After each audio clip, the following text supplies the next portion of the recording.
Yeah, the house was always open for newcomers.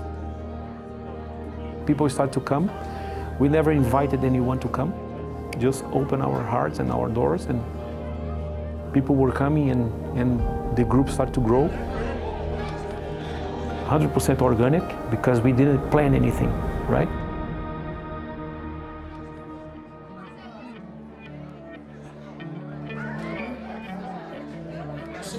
The church started because we feel the necessity of keeping the Portuguese community worshiping the Lord in their own language. And we decided to start the church especially to keep the language. And we start, me, my family, my kids, my wife, my dog, and also Pastor Alexandre's son. He was at our house that day.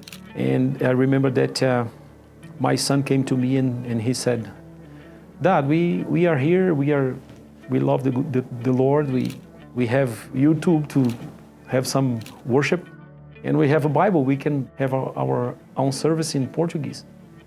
And I said to him, "Yeah, we can do that if you preach." And he asked me, "Give me 15 minutes. I mean, I don't actually remember that. My mom tells me that I was the first one to have preached in the church. It was such a long time ago, it's kind of hard to remember the details. I think for like a solid month, there's like 8 to 10 people that would go. I used to sit at the front right beside my best friend, with right beside Pastor Pedro. You guys probably seen the picture. Just right in the front, just 4 of us there, and then the dog always just following me and him. And that day was amazing. And we had communion together. We worshiped the Lord, and there the church starts.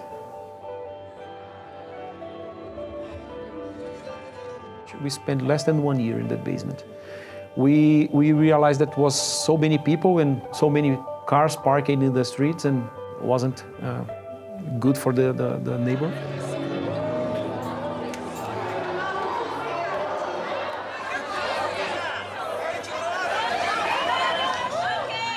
The first movement we made when we decided to get out from the basement and have a place for the church, and we found a place in Cardell, and there was around 50 people, and we started to pray for another place.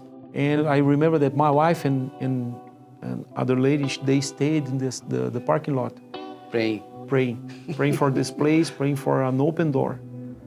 And 8 years later, the Lord opens the door.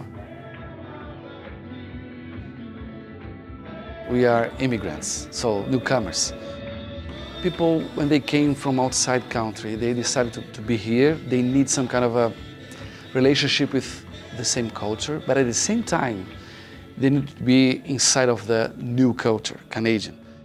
I believe God, He could be found in every culture, and so to be with other people that are not from our culture and seeing how they express the love of God, we're getting closer and closer and closer to the culture of heaven. When we had this relationship with FAC, this problem was solved. Because people right now can be at the same time with Portuguese speaking service and at the same time English service. They can be inside of the culture, Canadian culture, but at the same time they can love, they can worship, they can read the Bible, listen to the preaching in their own language, in Portuguese. So being here in FAC is fantastic. We can reach more people with the same need.